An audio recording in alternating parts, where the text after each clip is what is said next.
ধনী বানিয়ে দিবেন। দোয়াটি করবেন কখন? ফজরের নামাজের সময় 2 রাকাত সুন্নতের পরে, ফরজের আগে। মনে রাখবেন, আজানের পরে, একামতের আগে এই সময়টা আমরা অনেকেই মসজিদে গিয়ে চুপচাপ করে বসে থাকি। আপনি এই সময় আল্লাহর কাছে দোয়া করবেন। এই সময় দোয়া করলে আল্লাহ তাআলা সেই দোয়াটা কবুল করে নেন। আর দোয়া লা ইউরাদ্দু বাইনাল আযানি ওয়াল ইকামা, তিরমিজি শরীফের হাদিস, আবু দাউদ শরীফের হাদিস।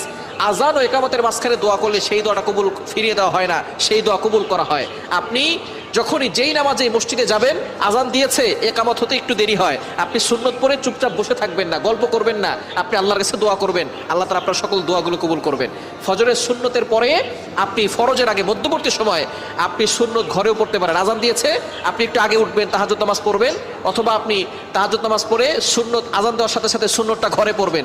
ঘরে পড়ে মসজিদ যদি কাছে হয় তাহলে ঘরে বসে আমল করতে পারবেন, অথবা আপনি চলতে ফিরতে আপনি আমলটা করতে পারবেন। দোয়াটি হচ্ছে লা ইলাহা ইল্লাল্লাহুল মালিকুল হাক্কুল মুবিন। এই দোয়াটা যদি আপনি পড়তে